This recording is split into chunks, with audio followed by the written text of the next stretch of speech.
All right, well, interesting start to day 6. Jennifer got sick last night and is too sick to travel or to come here, so we're going to stay in Ely another night. I'm going to do the train ride by myself. They're boarding. I just barely got here in time, so let's get the day started. Day 6, here we go. All right, well, I'm going to go out on the open deck car.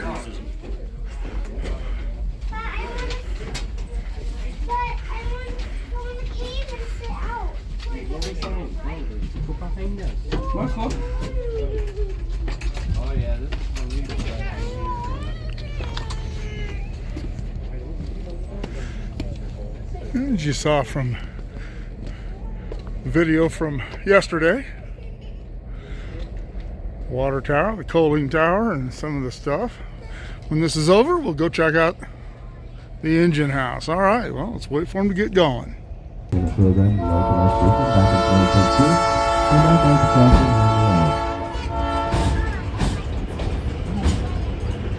Here's the units, that military units I was showing yesterday.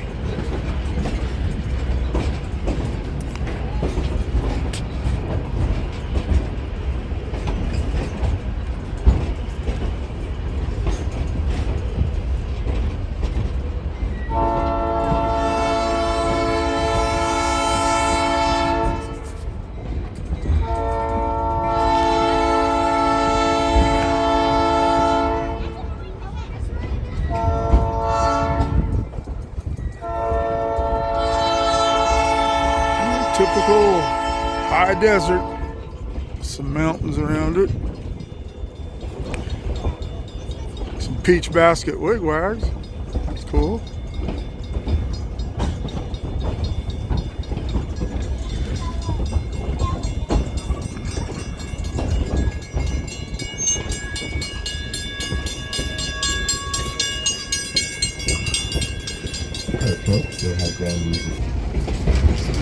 Switchman Shanny, or the sheep herder, as they referred to them sometimes. US 93, which was installed back in 1990 to replace an older overpass constructed back in the 1930s, and the third can be a some old rolling stock there, some short wheelbase stuff.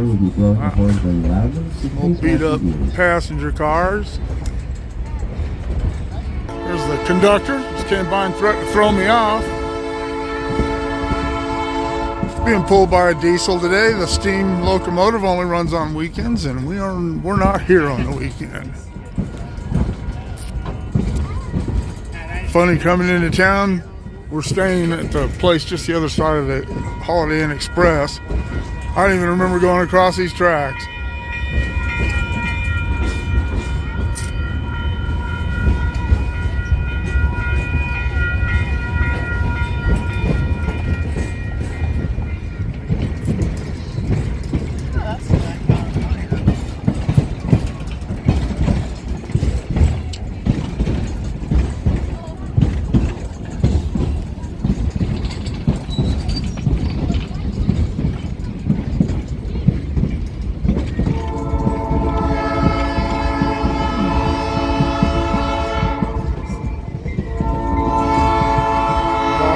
Abandoned tracks. And I'm still hooked to the line here, so I guess it's not completely abandoned.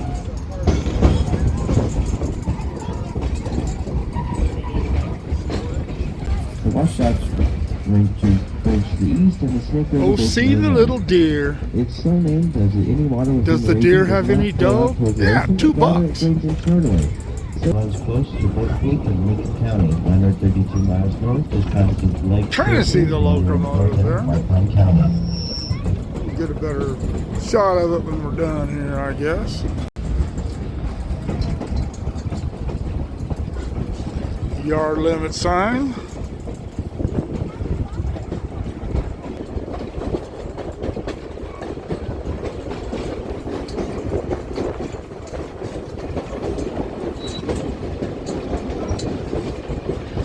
Pretty rough track. Trying to keep as still as I can.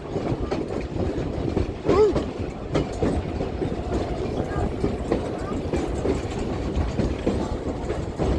We are being awarded to another party. And the completion of the first Looks like this might be the most interesting formation this road goes through. Eventually the route There used to be siding tracks here, or storage tracks, or something. I don't know if this was some sort of a quarry or. Yeah, this is the original road bed. And back off the other way. They said that it was ballasted with cinders from the mill steam locomotives. See the old bed curving off down there. See the one by the other end of it's a lot more visible and it has the cinders. Actually look pretty cool. But yeah, I don't know what grade this is, but it's pretty significant. Just looking back at Ely, where we started out, just to the right of the taller building there, which is the Holiday Inn Express. And I didn't stay there last night, so I don't feel any smarter today. I did stay next door to it, so maybe some of it rubbed off on me.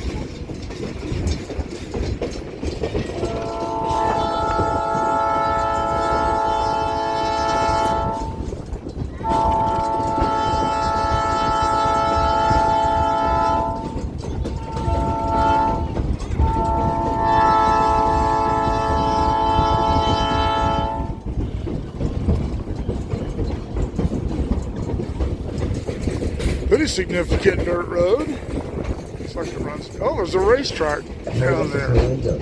Here the original main line of the railroad splits off and then down the valley on its way north. Yeah, a little. Ely's got its little Okie Bowl down there. I guess that would be a desert rat bowl, not an Okie Bowl. Whoa, man, these tracks are rough. Going off. That is the line that goes up to McGill and eventually up to Wendover. That connected with the SP and the WP. And we are now on the line that actually goes to the mine. That was the last business that this railroad served. They recommend building it from Wells and from other even south of the Valley Sea Ely. Ultimately, Rico had Southern Pacific surveyors create a route from the water-stopped town of Omar to on the Transcontinental Railroad south through Horseshoe Valley on its way to Steptoe Valley. By August of 1905, the surveyors had completed the proposed route from Omar to Ely, and the contract for construction was awarded to the Utah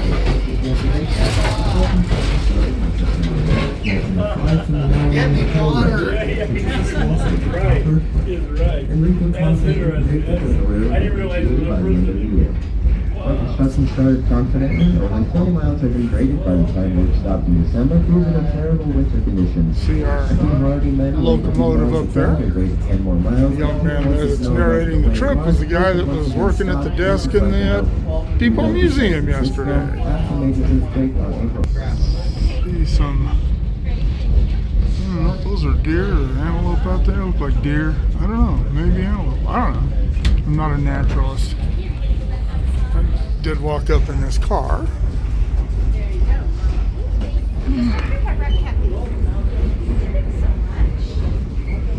So where are you folks from? We're from, Wyoming and California. So we met In the middle. Yeah. Well, say hi. You're going to be on my YouTube channel. Okay, hi. I cannot imagine having ridden, and this was probably a relatively comfortable car for its time. The seats are springy at least. But I can imagine having ridden across the country in cars like this. Short trips probably wouldn't have been too bad. Still, pretty cool. Well, you see we've come quite a ways from where we started, way down there.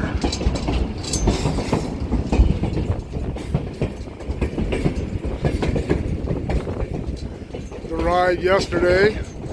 We saw some of it on the only road that had any curves on it. Once we got on Highway 93, it was a long, boring ride. When we leave tomorrow, since we're staying here, we'll be going out 50 back over to Reno. We'll see how far we get on that day, because we're going to hit it hopefully early in the morning if Jennifer's up to it. And 50 is known as the loneliest road in America. So I'm not really looking forward to that ride. But we will be going over Donner Summit, and I'll GoPro that for you. For my friends on the Caboose page, there's no one on the Caboose, but the Caboose is on the train.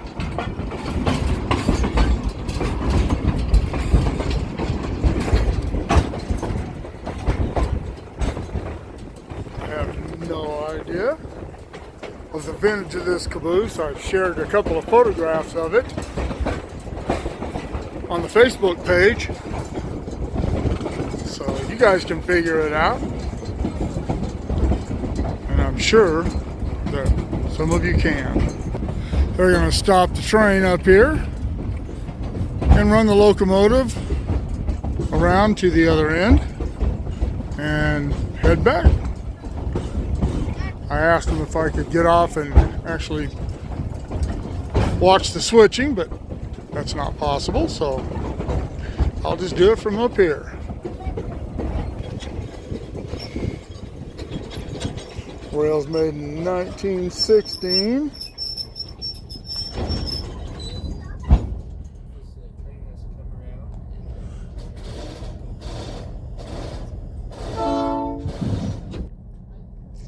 I don't see anything about what size that rail is, but it looks like about 110 pounds, something like that. And as heard the gentleman say, that's an old communications hut there.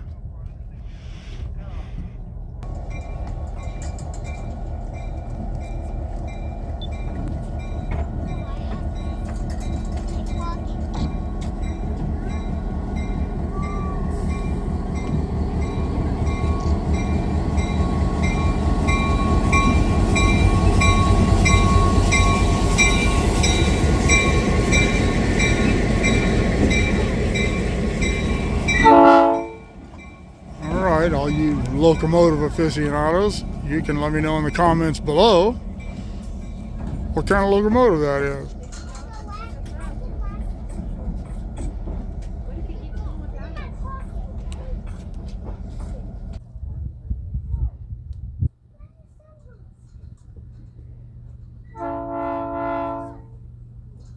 Our locomotive is about to couple to the other end of the train. For your safety, please remain seated or hold securely onto a handhold. Though our engine crew would do their best, there may be a jolt when the locomotive couples to the train.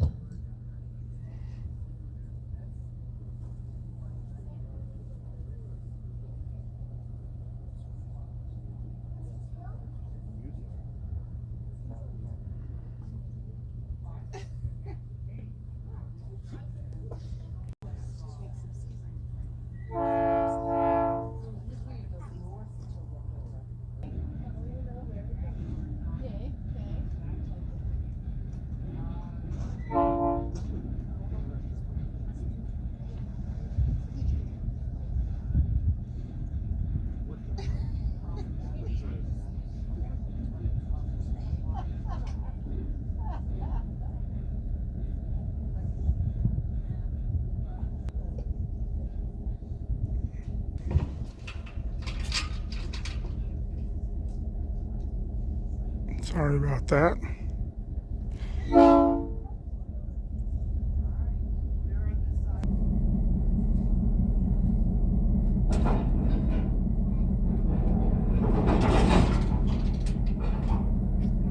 That'll do.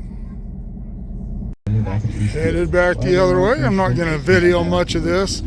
I did see a couple of things I'd like to get, but Another thing I can mention is this caboose does have the caboose lights on it. They're on each side, about window height on the door. You see those there, and those were marker lights for the red for the rear of the train. They could rotate those, use them for different things. The green on the other side. And these are cool. They're really small. They're generally the ones you see in museums and in old pictures and stuff are usually bigger than that.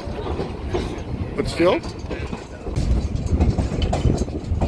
Alright, there's something I noticed on the way up. Looks like a little motor car set out for the track inspectors and their own motor cars. Set off right there if they needed to.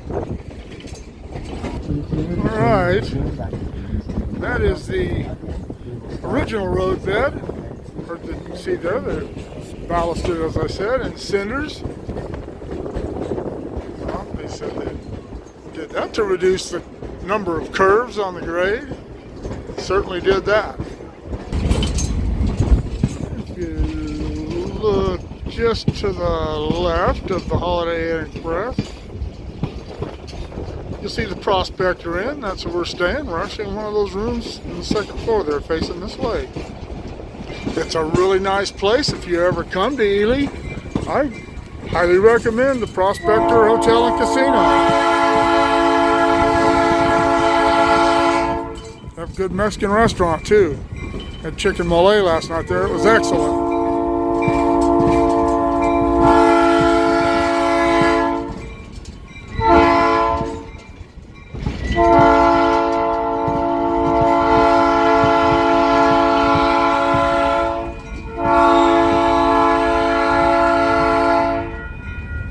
Safe train gates.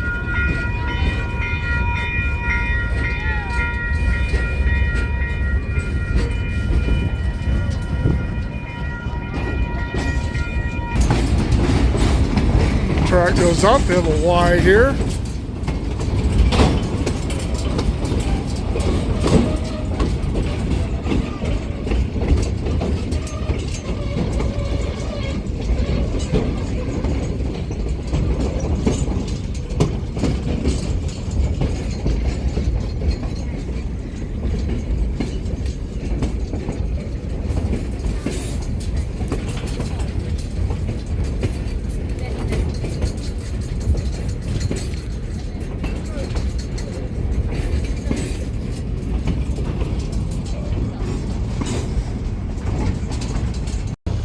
Couple of motor car houses. I don't know what they're used for anymore, but there you go. As you can see, their yard was pretty significant. Lots of tracks.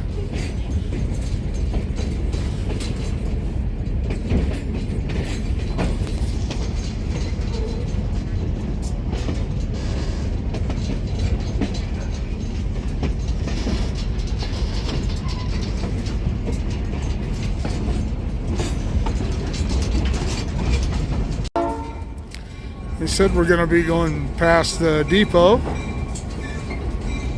and down to the engine house, which is a couple blocks away. Do a little walk around to that.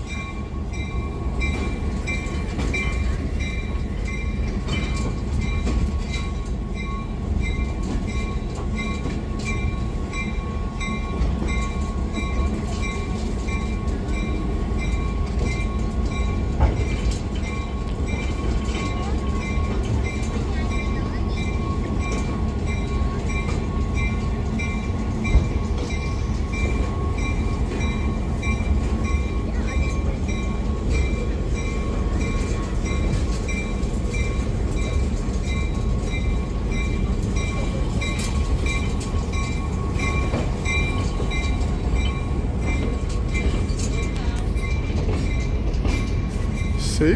Loneliest road in America. Water plug we just went by. Saw that from the video yesterday.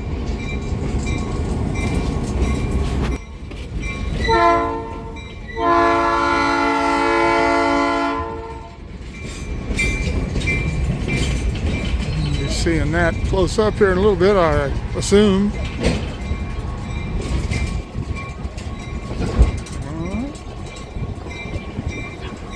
Here we go. And they're gonna move the train back to the depot for those who aren't interested in the tour of the facilities. But I am not going to let you folks down. We're going to see it all. We're going to see the ride and the facilities.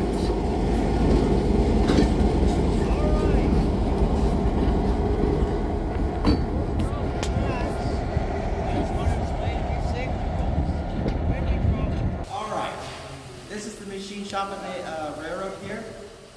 Every single one of these machines in here, with the exception of those three right over there, are actually original to this railroad.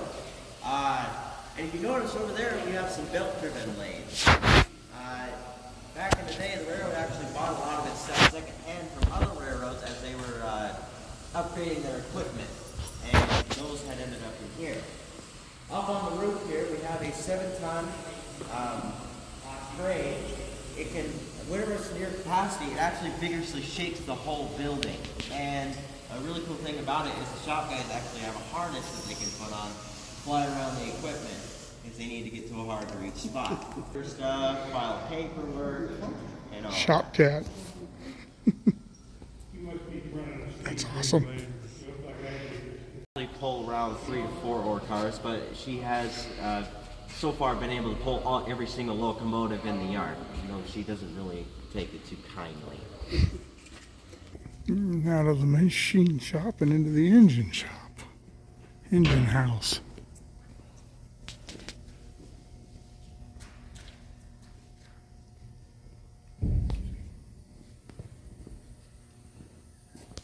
Alright, this is the engine house of the railroad. It's where every single one of our locomotives are stored. If you notice over here, there are actually 2 steam locomotives. They are both operational, however, 40 is actually under her 15-year boiler. Speed from here to Coburg was actually 40 miles an hour. And we're not sure if it was coincidence that she was named 40 or if it was just something that they did to match her speed there. One really cool thing about her is she's actually the ghost train of Old Ely. Her story goes that whenever they were doing dieselization for the railroad in the early 1950s, they would hide her because the crews liked her so much. So they would go out in the middle of the night, hide her in scrap piles, and you know, throughout the night you'd hear the ghostly whistle. And the townsfolk were like, well, where's the steam locomotive? Oh, we're scrapping our steam locomotives. There's none in service right now. Well, we hear one at night. And that's how she got her Ghost Train of Old Ely title. She's also the state locomotive of Nevada. She is a 460 10-wheeler. Her top speed is 100 miles an hour. I'm not sure if I mentioned that or not. And she is under her 15-year restoration at the moment. Over here is Locomotive 93, our oldest steam locomotive and our heaviest pulling locomotive. She was built in 1910 for ore and freight service here. She is a 280 consolidation. She is currently on the back burner, but we will get her repaired here soon. She's the only RSD4 locomotive in existence right now, and the crews actually reportedly didn't like her because with the 2 extra axles from the RS3 and RS2, they're unequally spaced, so she rides really rough. We're trying to see if that's true or not, though. And they actually hauled ore slower than the steam locomotive because while they're more efficient, they are less powerful than them. And out there, kind of in the distance, is Locomotive 81. She's our youngest steam locomotive, quote unquote. She was built in 1917 for the same purpose as 93, or in freight. She's also a 280 consolidation, and originally she was upgraded with a stoker. We have now taken that stoker out, and she can actually haul up to 100 tons. She's the big hook of the railroad, restored in 2013. And you guys notice on almost every single steam locomotive, you see rivets. Why do you think they used rivets? Why not weld? Because when they were built, they didn't weld. They didn't weld back in the day. Back then, this was the only way to fuse two pieces of metal together safely.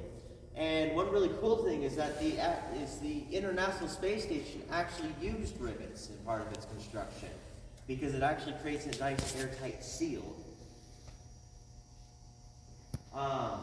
She is operational. We actually used her just the other day to put that other V1000 engine on that flat car right there. And there's a common saying around this railroad of, oh, you just can't buy parts off of eBay. Well, we found that on eBay. Weird stuff sells on eBay.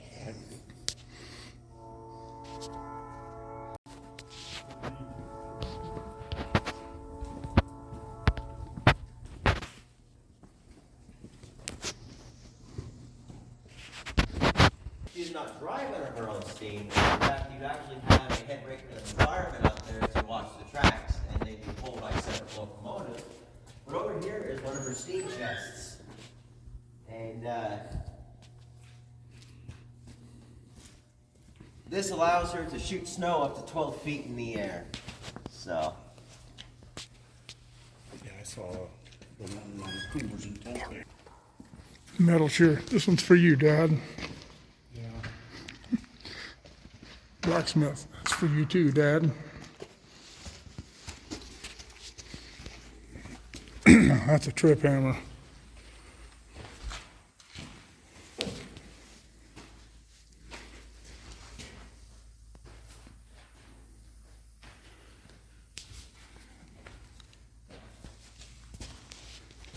Forges. Looks like my dad's garage. It's a very old glorified garage.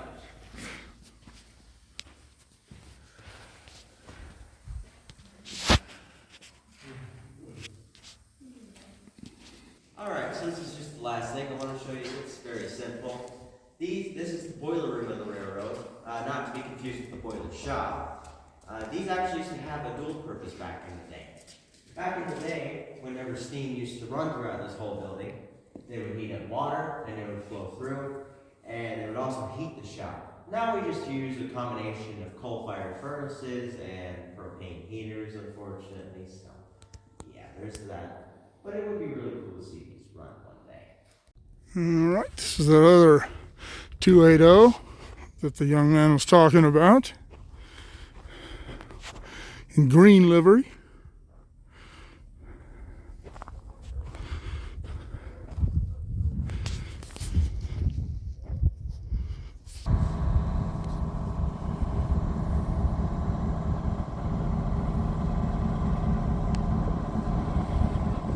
Now they're taking her to the house.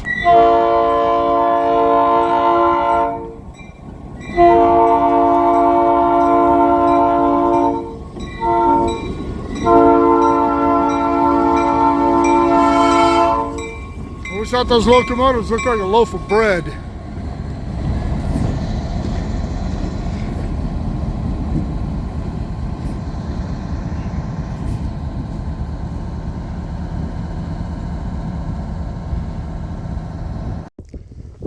All right, well, that will conclude the train ride and the tour of the engine house and the Nevada Northern Railroad Museum. I hope you all enjoyed it. I know I did. It was pretty cool.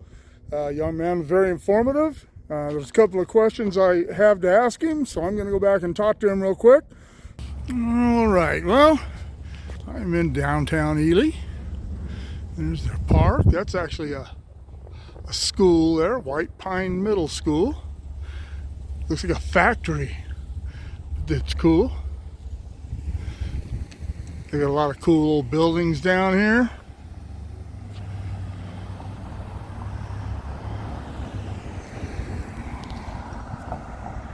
The Nevada Hotel, or Hotel Nevada. I guess it's supposed to be famous. But all these places always say they're famous. All right. Let's cruise up there and see what's going on further upstreet. Well, I am at Economy Drug in Ely, Nevada, and I just had the best root beer float I've ever had. Everybody say hi. Oh man, great staff, great place. Look at this. There's a pharmacy back there. I'm assuming this has always been like a drugstore or something. Very cool. Where are you from? I am from Bakersfield, California. But anyway, if you're ever in Ely, Nevada, you have to stop here and get some. Look at that menu up there. I give you a postcard for a minute.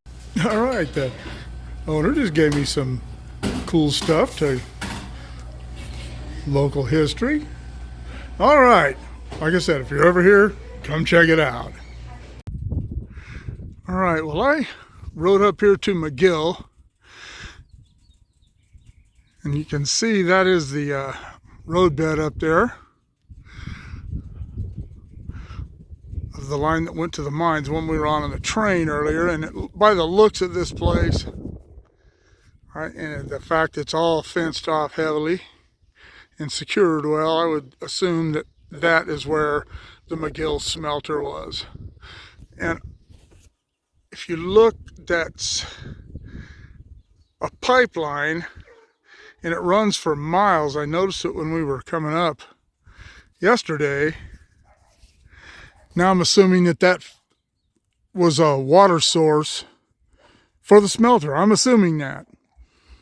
If you know, let me know in the comments below. Maybe somebody from McGill or Ely or involved in the mining industry around here would know. Drop in the comments below because I'd sure be interested to know. This stuff just fascinates me. All right, this would appear to be the Nevada Northern Depot in McGill. The smelter is back over there. I'll go there in a minute. But this is still an office of the Kennecott, Nevada Copper Company.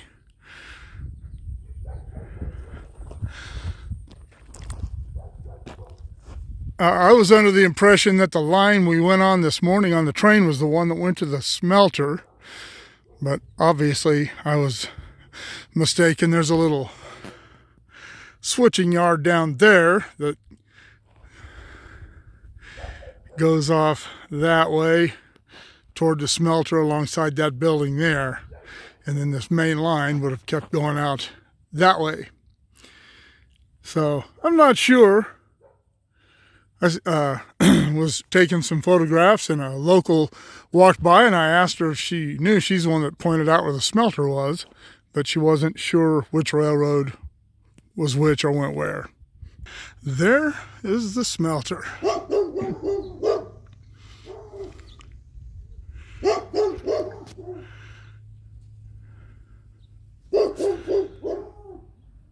All right. Well, can't get up to it, so it's going to have to do. All right, let's go in and look around McGill. All right, well, I stopped and talked to that gentleman over there. And he said that these were all houses for the officers of the Kennecott Copper Company at one time. And he said he doesn't know anything about the rest of the houses, but his, that one right there, whoops, that one right there was built in 1927 there. So I imagine they were probably all built similar times. All right, very cool. Well, that will conclude day 6. It's really a shame that we didn't get to ride today because it was really nice. It's only about 80 degrees. There's no wind. It was a nice ride back out to McGill and back. Tomorrow it's supposed to be considerably warmer and considerably windier, and we are going to be out where we have no protection from the wind on Highway 50. So, oh well, all part of the big adventure. All right, see you tomorrow.